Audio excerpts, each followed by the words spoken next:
L'étude de ce soir est intitulée La colère de Dieu. C'est tiré du chapitre 16 du livre Apocalypse. Depuis 1844, nous sommes dans la période de jugement. Jésus est en ce moment même dans le lieu très saint, en train de purifier le sanctuaire. Le Saint-Esprit est en train de marquer son peuple du sceau de Dieu, qui est le sabbat de l'Éternel. De son côté, Satan est en train de graduellement rassembler son peuple pour faire la guerre contre ceux qui gardent les commandements de Dieu et qui ont le témoignage de Jésus. À la fin du temps de grâce, la papauté et ses partisans subiront la colère de Dieu sans mélange de miséricorde et de bonté. Nous analyserons ce soir en quoi consiste la colère de Dieu. Apocalypse 8, verset 1. Il est dit ceci. Quand il ouvrit le septième sceau, il y eut dans le ciel un silence d'environ une demi-heure. Dans une étude précédente, nous avons vu que lors de l'ouverture du septième sceau, il y aurait un silence dans le ciel. Pourquoi ce silence?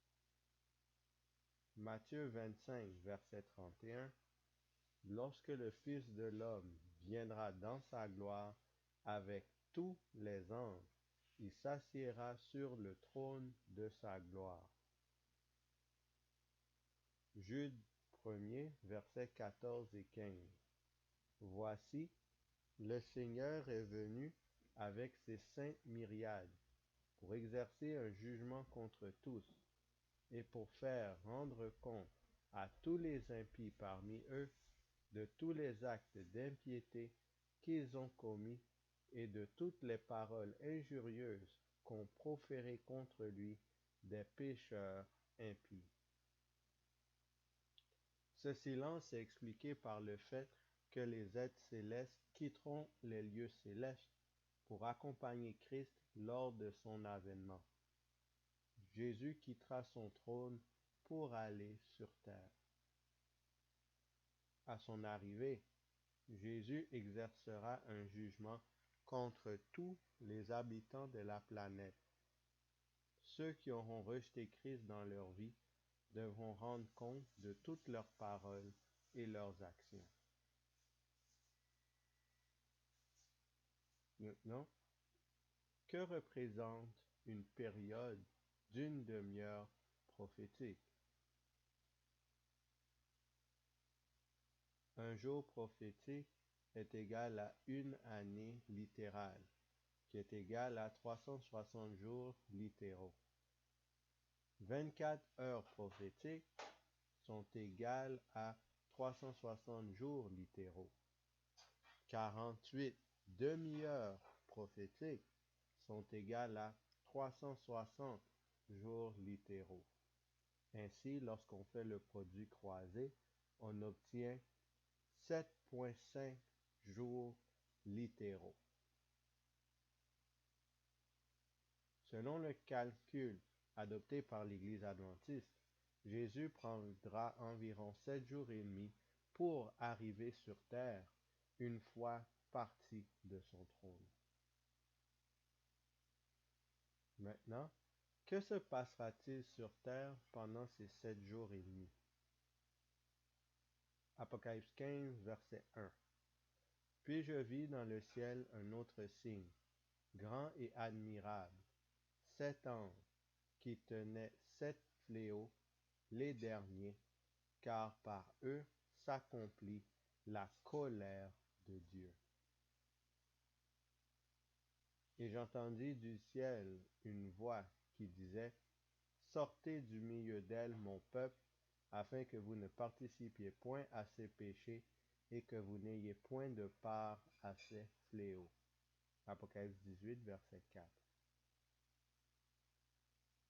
7 fléaux s'abattront sur terre durant ces 7 jours précédant l'apparition de Christ sur terre. Ces fléaux serviront à punir ceux qui auront choisi de suivre le système papal. Apocalypse 15, verset 1 et les versets 6 à 8.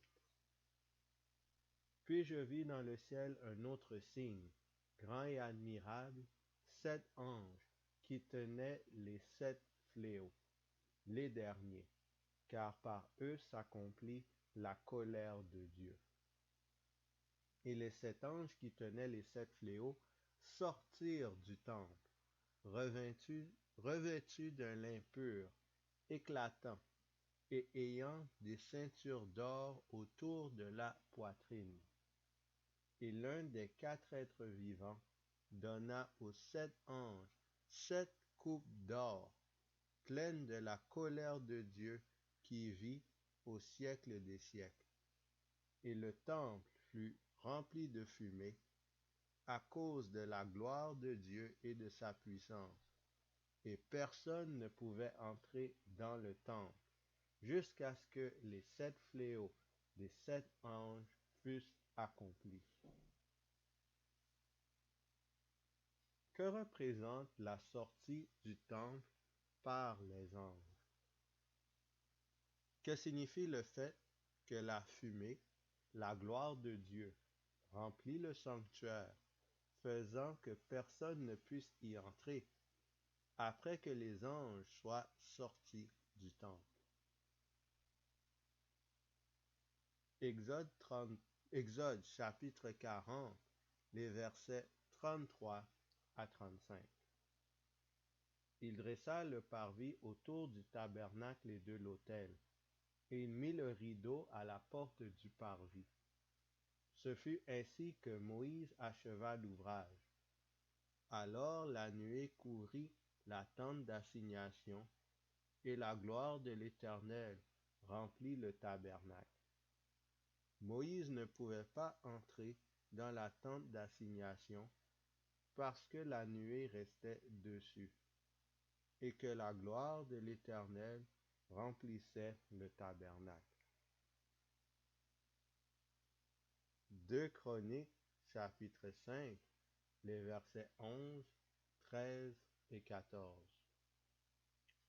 Au moment où les sacrificateurs sortirent du lieu saint, car tous les sacrificateurs présents s'étaient sanctifiés sans observer l'ordre des classes, et lorsque ceux qui sonnaient des trompettes et ceux qui chantaient, s'unissant de même accord pour célébrer et pour louer l'Éternel, firent retentir les trompettes, les cymbales et les autres instruments, et célébrèrent l'Éternel par ses paroles, car il est bon, car sa miséricorde durera toujours. En ce moment, la maison de l'Éternel, fut remplie d'une fumée. Les sacrificateurs ne purent pas y rester pour faire le service à cause de la nuée, car la gloire de l'Éternel remplissait la maison de Dieu. Lorsque les sacrificateurs sortirent du lieu saint, c'est là que la fumée remplit le sanctuaire. Il était à ce moment impossible d'officier dans le sanctuaire. La fumée avait produit le même effet lorsque le sanctuaire fut dressé. Or, vu que les sacrificateurs exerçaient un sacerdoce d'intercession en faveur du peuple, le fait qu'ils ne sont plus en mesure de faire ce travail indique que la période d'intercession est terminée. Similairement, la sortie du temple par les anges, ainsi que la fumée rendant impossible le sacerdoce dans le sanctuaire, symbolise la fin de l'intercession en faveur des êtres humains. Quel personnage a dû boire la coupe de la colère de Dieu? Marc 14, versets 32 à 36. Ils allèrent ensuite dans un lieu appelé Gethsémani, et Jésus dit à ses disciples, asseyez-vous ici, pendant que je prierai. Il prit avec lui Pierre, Jacques et Jean, et il commença à éprouver de la frayeur et des angoisses. Il leur dit, mon âme est triste jusqu'à la mort. Restez ici et veillez. Puis, ayant fait quelques pas en avant, il se jeta contre terre et pria que, s'il était possible, cette heure s'éloignât de lui. Il disait, Abba, Père, toutes choses te sont possibles. Éloigne de moi cette coupe. Toutefois, non pas ce que je veux, mais ce que tu veux. Luc 22, les versets 41 à 44. Puis il s'éloigna d'eux à distance d'environ un jet de pierre, et, s'étant mis à genoux, il pria, disant, Père, si tu voulais éloigner de moi cette coupe, toutefois, que ma volonté ne se fasse pas, mais la tienne. Alors un ange lui apparut du ciel pour le fortifier. Étant en agonie, il priait plus instamment, et sa sueur devint comme des grumeaux de sang qui tombaient à terre. Jésus, qui est Dieu, avait peur de la coupe de la colère de Dieu. Des impies devront faire face à cette coupe. Imaginez l'angoisse que la colère de Dieu, les 7 derniers fléaux, va faire ressentir aux fidèles, aux infidèles plutôt. Contrairement à Jésus, aucun ange ne viendra les fortifier. Pratiquement tous les fléaux sont similaires aux plaies qui ont frappé l'Égypte au temps de Moïse. De ce fait, on peut faire un lien ou un parallèle entre les plaies qui ont frappé l'Égypte et les fléaux qui frapperont les impies après la fermeture du temps de grâce. Analysons le chapitre 16 d'Apocalypse qui décrit les 7 derniers fléaux. Apocalypse 16, verset 2. Le premier alla, et il versa sa coupe sur la terre, et un ulcère malin et douloureux frappa les hommes qui avaient la marque de la bête et qui adoraient son image. Que s'est-il passé lorsque les ulcères ont frappé les Égyptiens? Exode chapitre 9, les versets 8 à 10.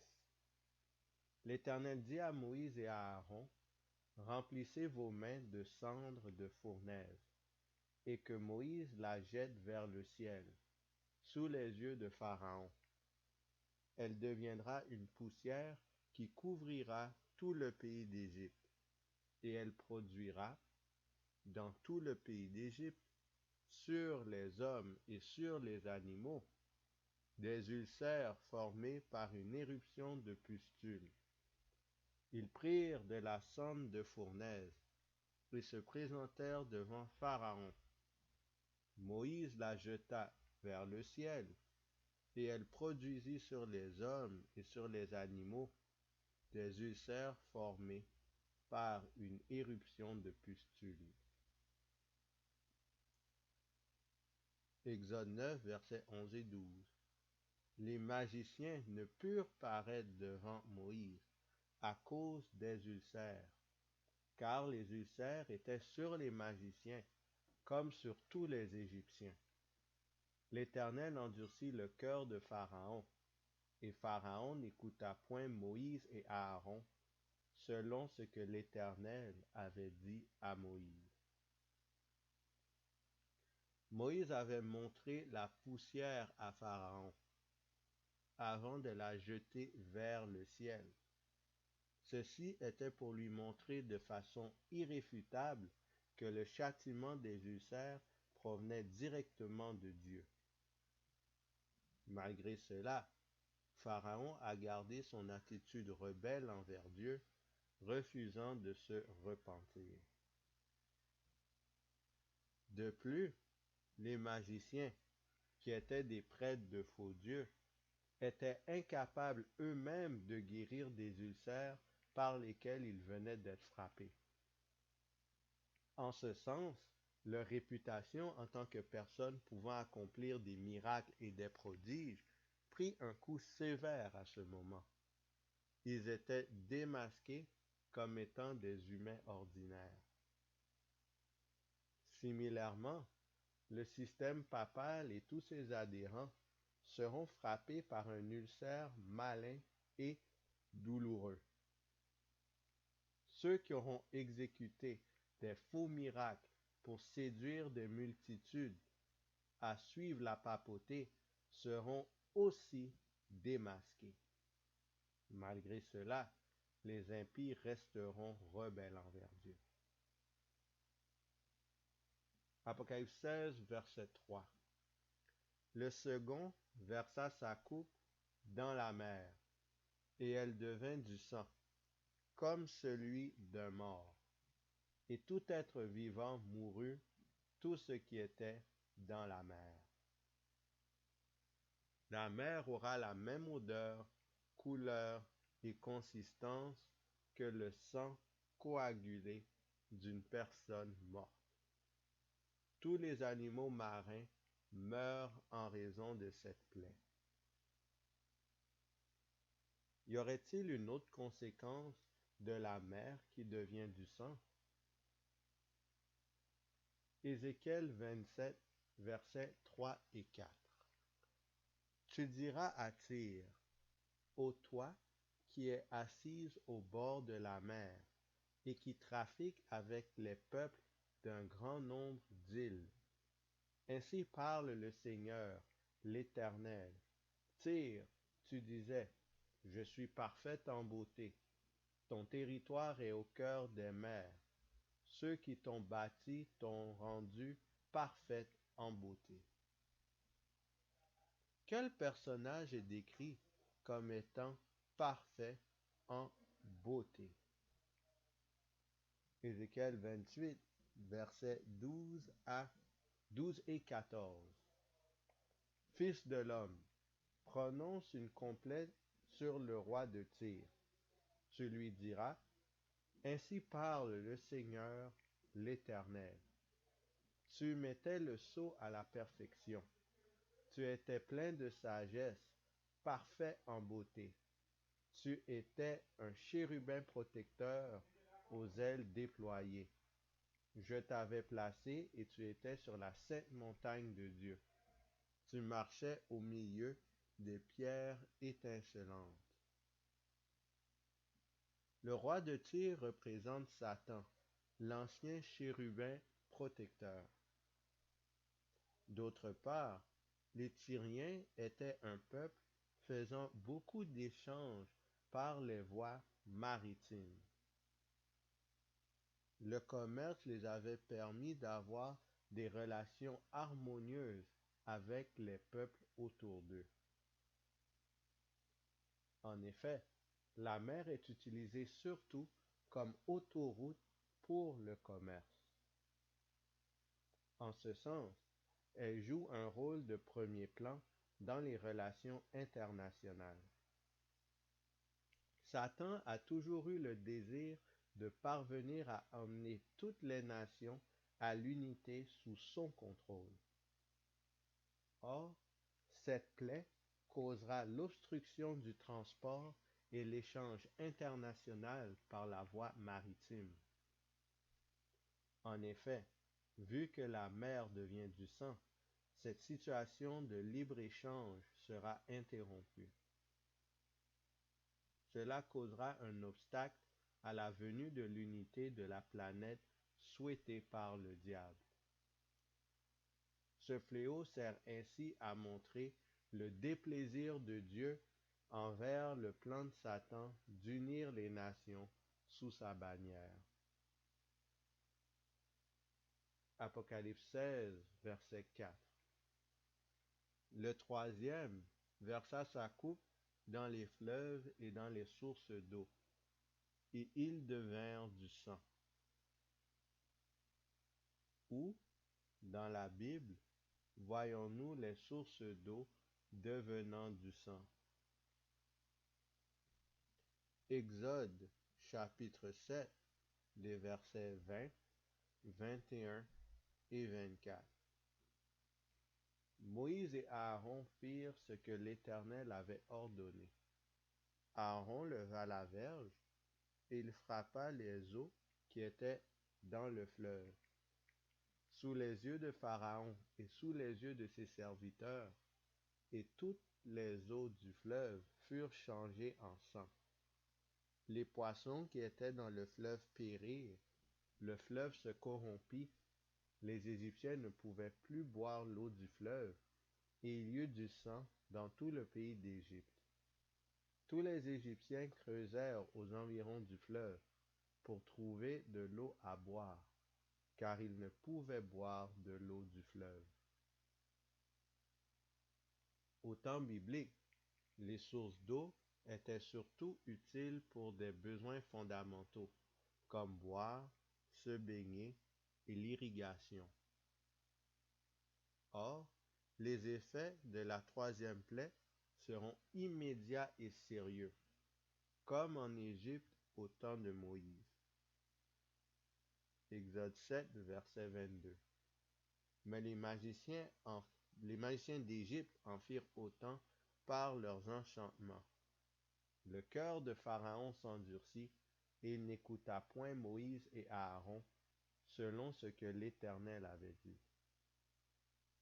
Les victimes de la troisième plaie vont adopter la même attitude rebelle que Pharaon a manifestée. Apocalypse 16, versets 8 et 9. Le quatrième versa sa coupe sur le soleil, et il lui fut donné de brûler les hommes par le feu, et les hommes furent brûlés par une grande chaleur. Et les hommes furent brûlés par une grande chaleur, et ils blasphémèrent le nom du Dieu qui a l'autorité sur ces fléaux, et ils ne se repentirent pas pour lui donner gloire. D'habitude, le soleil réchauffe et rend joyeux les hommes et contrôle la croissance de la plante, le climat, etc. Maintenant, il envoie un excès de chaleur et d'énergie qui tourmente les hommes et détruit la vie. Est-ce qu'il y aurait une autre conséquence au fait que la planète reçoive un excès de chaleur? Jacques 1, verset 11. Le soleil s'est levé avec sa chaleur ardente. Il a desséché l'herbe, la fleur est tombée, et la beauté de son aspect a disparu. Ainsi le riche se flétrira dans ses entreprises. La chaleur du soleil a comme effet direct de causer la sécheresse de la végétation. Ainsi, les résultats additionnels seront la sécheresse et la famine les plus sévères que le monde n'ait jamais connues. Apocalypse 16, verset 9. Et les hommes furent brûlés par une grande chaleur, et ils blasphémèrent le nom du Dieu qui a l'autorité sur ces fléaux, et ils ne se repentirent pas pour lui donner gloire. Sous la quatrième plaie, les hommes commencent à le blâmer pour leur misère et à réaliser enfin qu'ils sont en train de lutter contre lui. Au lieu de reconnaître leur culpabilité, ils procèdent à jeter le blâme pour leur état misérable sur ceux qui sont demeurés fidèles et loyaux envers Dieu. Ils refusent de se soumettre à la volonté divine et démontrent leur identité véritable, des serviteurs dévoués de Satan. Le refus de se repentir les prouve comme étant opposés à Dieu de manière inaltérable. Ceux qui souffrent des plaies refusent d'admettre leur mal et de reconnaître Dieu comme vrai et juste, malgré le fait qu'ils sont en face de jugements sévères qui amèneraient des hommes contrits à changer leur voie. Apocalypse 16, verset 10. Le cinquième versa sa coupe sur le trône de la bête, et son royaume fut couvert de ténèbres, et les hommes se mordaient la langue de douleur. Quel parallèle y a-t-il entre le cinquième fléau et la plaie d'Égypte? Exode 10, versets 21 et 22. L'Éternel dit à Moïse, « Étends ta main vers le ciel, et qu'il y ait des ténèbres sur le pays d'Égypte, et que l'on puisse les toucher. » Moïse étendit sa main vers le ciel, et il y eut d'épaisses ténèbres dans tout le pays d'Égypte pendant 3 jours. Exode 10, verset 23. On ne se voyait pas les uns les autres, et personne ne se leva de sa place pendant 3 jours. Mais il y avait de la lumière dans les lieux où habitaient tous les enfants d'Israël. Au temps de Moïse, il y avait des ténèbres tellement denses que les Égyptiens ne pouvaient pas se regarder l'un l'autre. Personne ne pouvait bouger pendant 3 jours. Que fit Pharaon par la suite? Exode 10, versets 28 et 29. Pharaon dit à Moïse, « Sors de chez moi, car toi de paraître encore en ma présence, car le jour où tu paraîtras en ma présence, tu mourras. » Tu l'as dit, répliqua Moïse, je ne paraîtrai plus en ta présence. Pharaon est allé plus loin dans son impénitence et son refus de se repentir. Pharaon menaça Moïse de mort après cette plaie, lui disant qu'à leur prochaine rencontre, il allait le tuer. Similairement, les impies menaceront les justes de mort lorsque les ténèbres couvriront la terre. Apocalypse 16, verset 11. Et ils blasphémèrent le Dieu du ciel, à cause de leurs douleurs et de leurs ulcères, et ils ne se repentirent pas de leurs œuvres. Le système papal et ses adhérents refusent de changer leur conduite, à l'instar du pharaon d'Égypte. Les hommes impies confirment leur haine envers Dieu. Leur attitude sous le quatrième fléau persiste sans s'affaiblir. Les ulcères, le premier fléau, ne seront pas immédiatement fatales, au moins pas dans tous les cas.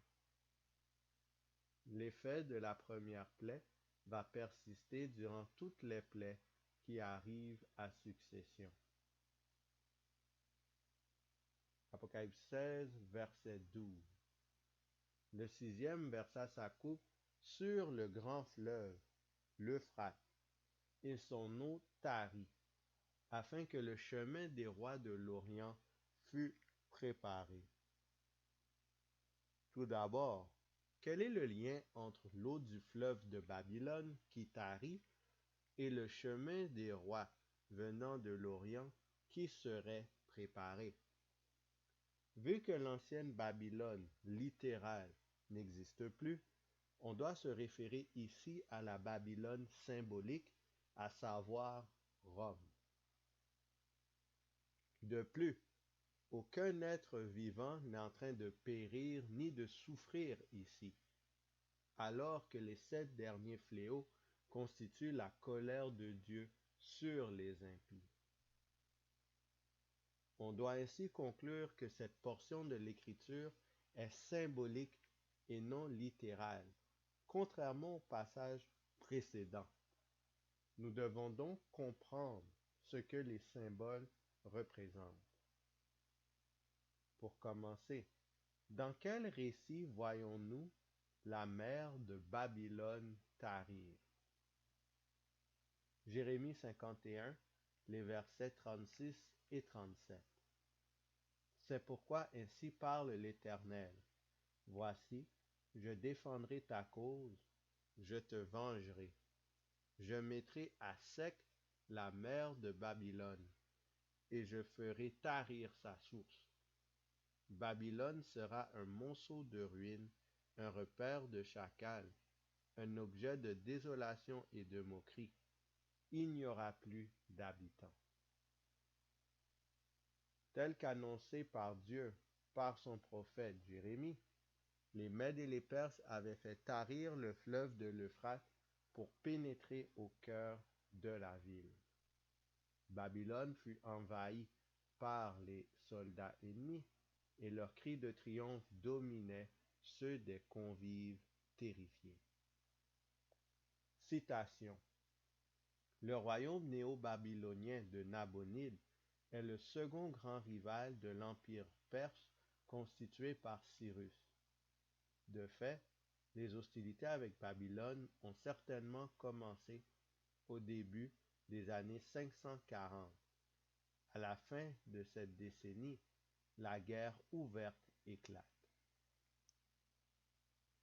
Le royaume néo-babylonien de Nabonide est le second grand rival de l'empire perse constitué par Cyrus. De fait, les hostilités avec Babylone ont certainement commencé au cours des années 540. À la fin de cette décennie, la guerre ouverte éclate. Désolé de la répétition.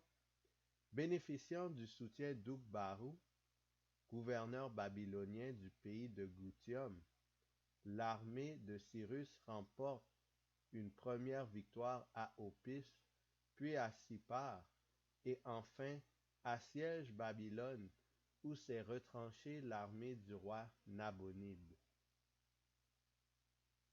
Bénéficiant du soutien d'Ukbaru, gouverneur babylonien du pays du Gutium, donc je vais sauter cette partie, la ville est puissamment fortifiée et dispose de suffisamment de réserves pour soutenir un long siège. Les Perses détournent alors le cours de l'Euphrate pour permettre à une petite troupe sous la conduite d'Ukbaru de s'emparer des citadelles, alors que les Babyloniens célèbrent une grande fête religieuse. 4 jours plus tard, le 12 octobre 539, Cyrus fait son entrée dans la ville. Là encore, Nabonide est épargné. Ayant détourné l'Euphrate, les armées de Cyrus passèrent sous les murs du palais, car le fleuve était à sec.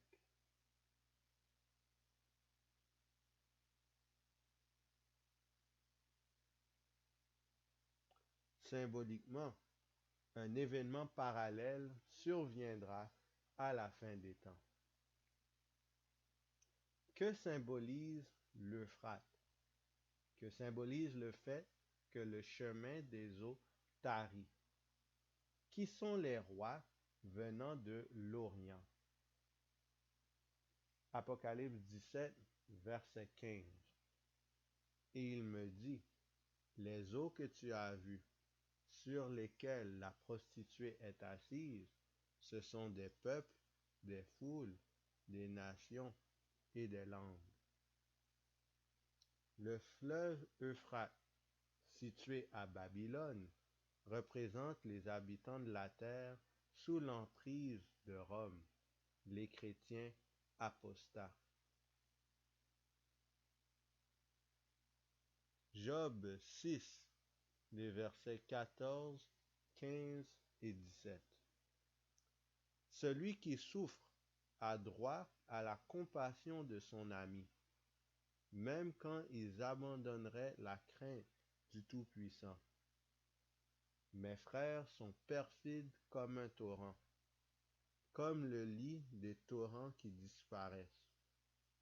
Viennent les chaleurs et ils tarissent, les feux du soleil et leur lit demeure à sec.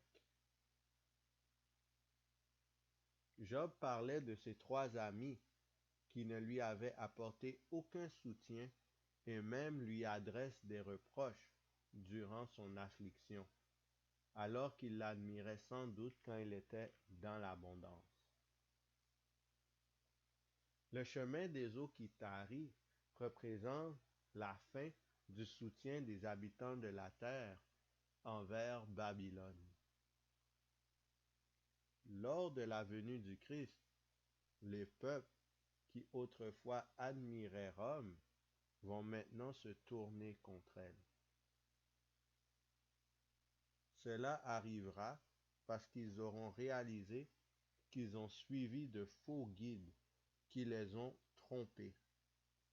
Ces derniers, devant la majesté de Jésus-Christ, n'auront aucun autre choix que reconnaître qu'ils sont impuissants devant le Seigneur. La multitude, ne voulant pas reconnaître sa propre culpabilité, jetteront pratiquement tout le blâme sur leur chef religieux. Citation de Tragédie des siècles, page 712. Les foules, s'apercevant qu'elles ont été leurrées, s'accusent mutuellement de s'être entraînées à la perdition. Mais tous s'accordent pour rejeter sur les pasteurs la plus grosse part du mal. Ministres infidèles, ils ont annoncé des choses agréables. Ils ont incité leurs auditeurs à annuler la loi de Dieu et à persécuter ceux qui voulaient lui obéir. Dans leur désespoir, ces docteurs confessent ouvertement leur imposture. Les foules, furieuses, s'écrient: « Nous sommes perdus, et c'est vous qui en êtes la cause. » Ceux qui les admiraient profèrent contre eux les plus terribles malédictions. Les mains mêmes qui les couronnaient de lauriers sont les premières à se lever contre eux. Les épées qui devaient verser le sang du peuple de Dieu se dirigent maintenant contre ses ennemis. Partout, on ne voit que bataille et carnage. Matthieu 24, verset 27. Car, comme l'éclair part de l'Orient et se montre jusqu'en Occident, ainsi sera l'avènement du Fils de l'homme. Les rois venant de l'Orient sont Christ et les anges qui l'accompagnent lors de sa venue sur la terre. Vu que l'on a analysé tous les symboles, on peut les mettre ensemble pour analyser le passage biblique. Apocalypse 16, verset 12, le sixième versa sa coupe sur le grand fleuve, l'Euphrate, et son eau tarit, afin que le chemin des rois venant de l'Orient fût préparé. Ce passage signifie qu'au départ, Rome possédera le support de toute la planète, spécialement des chefs politiques. Or, le soutien de la multitude des nations du monde envers le système papal et les chefs religieux cesseront lors de l'avènement de Jésus-Christ. Ces événements sont ainsi liés en réalité au septième sceau. En effet, la suite du passage du sixième sceau correspond au contexte qui aboutira au septième fléau. Je répète, ces événements sont ainsi liés en réalité au septième fléau, et en effet, la suite du passage du sixième fléau correspond au contexte qui aboutira au septième fléau. Spécialement, on verra comment Rome obtiendra le support de toutes les nations du monde. Apocalypse 16, verset 13.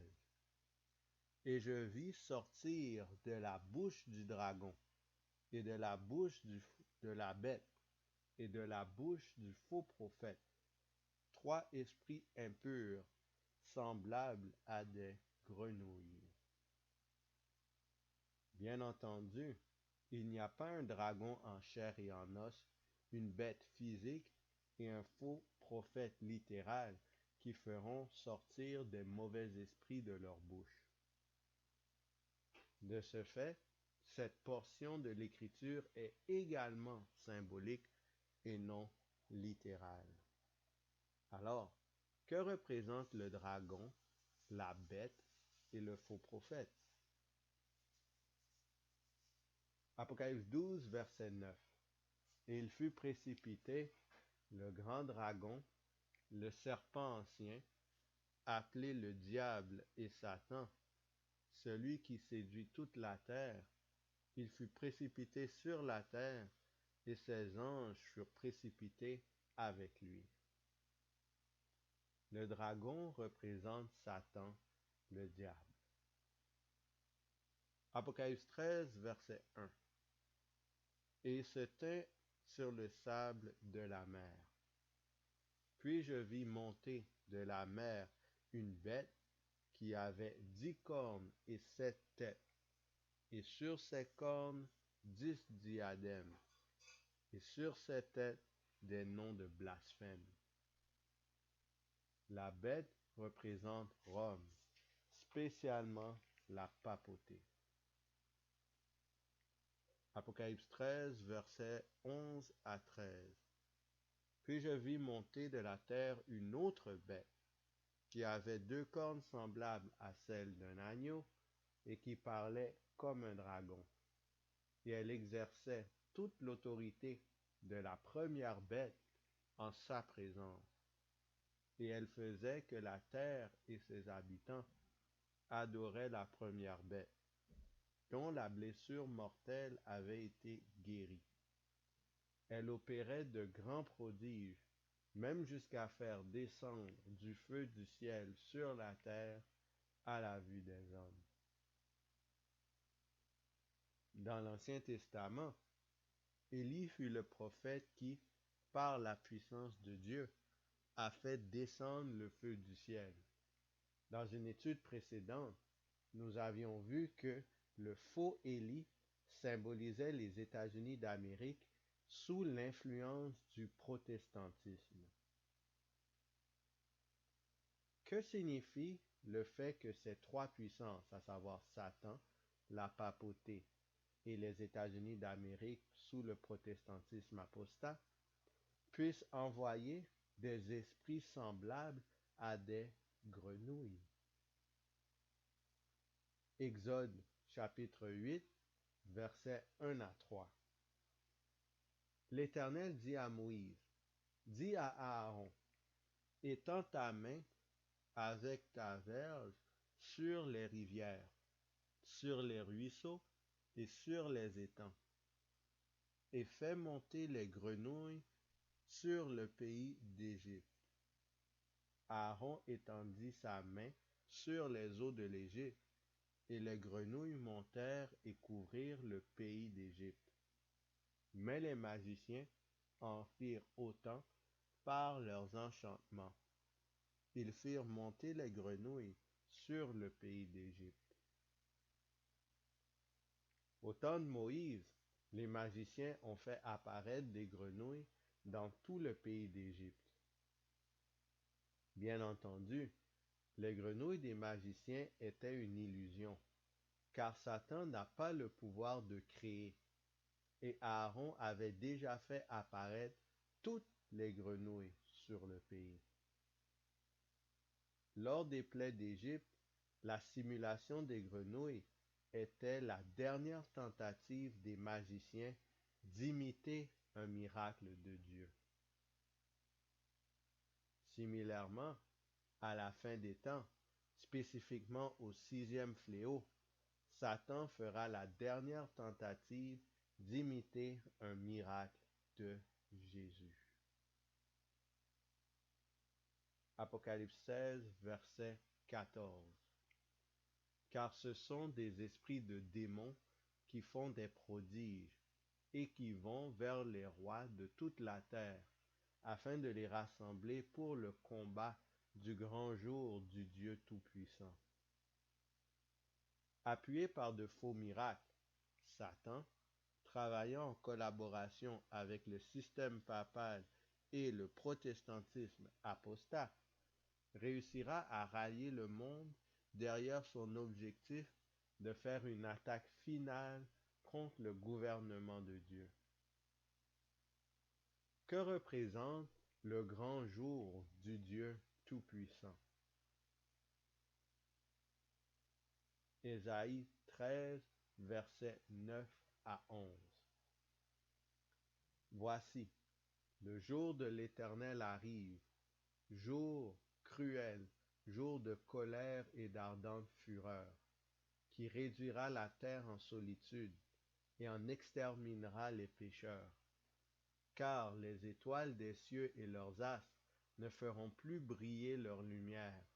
Le soleil s'obscurcira dès son lever, et la lune ne fera plus luire sa clarté. Je punirai le monde pour sa malice, et les méchants pour leurs iniquités. Je ferai cesser l'orgueil des hautains, et j'abattrai l'arrogance des tyrans. Le grand jour de Dieu constitue le retour de Christ. L'emphase est mise sur la punition de tous les impies. Apocalypse 16, verset 16. Ils les rassemblèrent dans le lieu appelé en hébreu Armageddon. Le mot Armageddon signifie montagne de Megiddo. Le terme Megiddo signifie emplacement de troupes. En effet, Megiddo est un lieu où s'est déroulé de grands conflits armés. Or, dans le sens symbolique, Satan, lors du 6e fléau, rassemblera sa troupe dans le lieu de combat. Concrètement, tous les impies seront prêts et motivés à se battre malgré toutes les calamités subies. Ésaïe 14, versets 12 à 14. Te voilà tombé du ciel, astre brillant, fils de l'aurore. Tu as battu à terre, toi, le vainqueur des nations. Tu disais en ton cœur, je monterai au ciel, j'élèverai mon trône au-dessus des étoiles de Dieu, je m'assiérai sur la montagne de l'assemblée, à l'extrémité du septentrion, je monterai sur le sommet des nues, je serai semblable au Très-Haut. Satan a toujours voulu contrôler la congrégation céleste et terrestre. Le rassemblement des impies sous son contrôle constitue le résultat de l'ambition audacieuse du prince des ténèbres.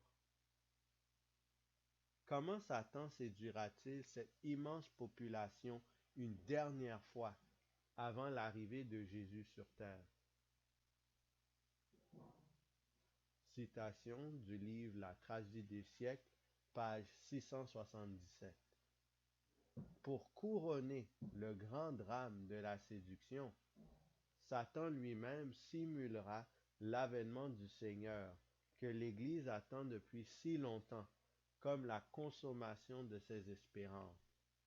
En diverses parties du monde, on verra paraître un personnage majestueux, auréolé d'une gloire éclatante qui rappellera la description du Fils de Dieu donnée dans Apocalypse 1er. Son éclat dépassera tout ce que les yeux des mortels auront jamais contemplé. Ce cri de triomphe déchirera les airs. Le Christ est venu, le Christ est venu. Les foules se prosterneront devant lui pour l'adorer, tandis qu'il lèvera les mains pour les bénir, exactement comme Jésus lorsqu'il bénissait ses disciples au jour de sa chair. Sa voix sera douce, contenue et fort mélodieuse. Affable et compatissant, il répétera quelques-unes des vérités célestes et consolantes prononcées par le Seigneur. Il guérira les malades, puis, en vertu de son autorité, ce faux Christ affirmera avoir transféré le sabbat au dimanche et ordonnera à chacun de sanctifier le jour qu'il a béni. Il déclarera que ceux qui s'obstineront à observer le 7e jour renient le Christ, puisqu'ils refuseront de prendre garde aux anges qu'il a envoyés pour apporter la vérité au monde. Cette suprême séduction sera presque irrésistible. Comme les Samaritains éblouis par Simon le magicien, les foules, du plus grand au plus petit, s'écrieront: c'est ici la puissance de Dieu, celle qui s'appelle la grande. Satan imitera la seconde venue du Christ et déclarera les adorateurs du sabbat comme étant coupables de renier le Seigneur. Apocalypse 16, verset 17. Le 7e versa sa coupe dans l'air, et il sortit du temple, du trône, une voix forte qui disait: c'en est fait. La coupe est versée dans l'air.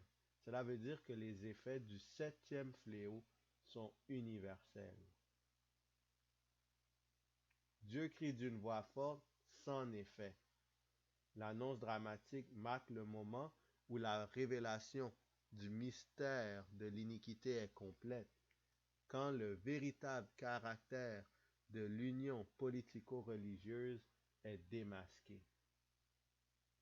Dieu permet aux forces du mal d'avancer au point de succès apparent dans leur complot sinistre d'anéantir le peuple de Dieu. Cependant, juste à temps, Dieu intervient pour délivrer les élus. Citation de la Tragédie des siècles, pages 689 et 690. À l'heure où le peuple de Dieu sera privé de la protection des lois humaines et où approchera le moment fixé par le décret, il se produira simultanément dans différents pays un mouvement en vue de l'extirpation de la secte détestée. Une nuit sera choisie pour porter un coup décisif qui réduira au silence les voix dissidentes et réprobatrices. Faisant entendre des cris de triomphe, des railleries et des imprécations, des foules impies s'apprêtent à se jeter sur leur proie. À ce moment même, des ténèbres profondes, plus denses que celles de la nuit, s'abattent soudain sur la terre. Puis, un arc-en-ciel réfléchissant la gloire du trône de Dieu encercle le firmament et semble entourer séparément les groupes de fidèles en prière. Brusquement arrêtés dans leur marche, les bandes irritées, saisies d'effroi et réduites au silence, oublient les objets de leur fureur. Pleines de sombres pressentiments, elles contemplent le gage de l'alliance divine et ne demandent plus qu'à être mis à l'abri de l'éclat qui les aveugle. C'est au coup de minuit que Dieu manifeste sa puissance pour délivrer son peuple. Le soleil paraît dans tout son éclat. Des signes et des prodiges se suivent en succession rapide. Les méchants observent cette scène avec terreur, tandis que les justes admirent les gages de leur délivrance. Tout dans la nature semble avoir abandonné sa marche ordinaire. Les cours d'eau cessent de couler. De lourds et sombres nuages se lèvent et s'entrechoquent. Au milieu d'un ciel irrité, on distingue un espace clair d'une gloire indescriptible. La voix de Dieu en sort semblable au bruit des grandes eaux et proclame sans effet. Apocalypse 16, versets 18 et 19. Il y eut des éclairs, des voix, des tonnerres et un grand tremblement de terre, tel qu'il n'y ait jamais eu depuis que l'homme est sur la terre, un aussi grand tremblement. Et la grande ville fut divisée en 3 parties. Le grand tremblement de terre met en ruine et en désolation la Babylone mystique. L'union trireligieuse s'écroule. L'union trireligieuse de la papauté, le protestantisme et Satan lui-même perd sa cohésion, son unité et son pouvoir d'agir. Apocalypse 16, verset 19. Et les villes des nations tombèrent, et Dieu se souvint de Babylone la grande pour lui donner la coupe du vin de son ardente colère. De quelle façon Dieu va-t-il donner à Babylone la coupe de sa colère? Apocalypse 17, verset 16. Les cornes que tu as vues et la bête haïront la prostituée, la dépouilleront et la mettront à nu, mangeront ses chairs et la consumeront par le feu. Les organisations politiques de la terre perdront leur état d'unité qu'ils auront eu sous la 6e plaie. Les habitants de la terre se tourneront ainsi contre leurs conducteurs religieux. Apocalypse 16, verset 21. Et une grosse grêle, dont les grêlons pesaient 1 talent, tomba du ciel sur les hommes, et les hommes blasphémèrent Dieu à cause du fléau de la grêle, parce que ce fléau était très grand. Une grêle tombera sur les impies comme dernier fléau lors de la venue du Christ. Une grêle était aussi tombée en Égypte. Exode 9, verset 18. Voici, je ferai pleuvoir demain à cette heure une grêle tellement forte qu'il n'y en a point eu de semblable en Égypte depuis le fléau où elle a été fondée jusqu'à présent. Au temps de Moïse, la grêle était la plus forte de toute l'histoire de l'Égypte. Similairement, la grêle qui tombera pendant le 7e fléau sera plus forte de toute l'histoire de l'humanité. Chaque grêlon pèsera 1 talent. Or, on estime qu'un talent mesure de 128 à 176 livres. À titre de référence, moi, Jean-Michel, je pèse environ 185 livres. Ce sera une quantité innombrable de boules ayant le poids d'un être humain qui tomberont du ciel. Malgré cela, les impies garderont leur attitude rebelle envers le Seigneur. Un bilan de la semaine de la colère. Premier fléau. Les impies sont frappés par un ulcère malin très douloureux. Deuxième fléau. La mer devient comme du sang, causant la mort de tous les animaux marins et rendant difficile le transport et l'échange international par la voie maritime. Troisième fléau. Tous les fleuves et les sources d'eau deviennent du sang. Les humains ne peuvent ni boire, ni se baigner, ni faire toute activité dont l'eau est nécessaire. Quatrième fléau. Le soleil donne une chaleur excessive, tourmentant les hommes et détruisant la vie. D'autres conséquences de ce fléau sont la sécheresse et la famine les plus sévères que le monde a jamais connues. Cinquième fléau. Le monde entier est enveloppé de ténèbres résultant au froid et à la misère. Sixième fléau. Satan, la papauté et l'Église protestante apostate collaborent pour rassembler toutes les nations impies contre les saints qui sont sur terre. Spécifiquement, Satan imite la venue du Messie. La sentence de mort survient et les méchants se lancent à la poursuite des fidèles. Septième fléau. Dieu déclare c'en est fait. Ensuite, un énorme tremblement de terre met la planète totalement en ruine. La tri-union religieuse est brisée. Finalement, une grêle dont les grêlons pèsent au moins 128 livres tombe chacun du ciel. Les habitants de la terre se tournent contre les dirigeants de Rome, sachant qu'ils ont été trompés. Sur ce, qui allez-vous choisir? Allez-vous choisir l'agneau, ce qui vous promet d'être fortifié durant la grande période d'angoisse qui va s'abattre sur toute l'humanité? Ou est-ce qu'on se met du côté du serpent et on subit les fléaux sans mélange de miséricorde? Le choix semble simple, n'est-ce pas? Mais faisons le choix à chaque instant, dans toute décision que nous prenons, à chaque moment de notre vie. Choisissons l'agneau qui ôte le péché du monde et qui nous garantit la protection lors du moment où la colère de Dieu s'abattra sur tous.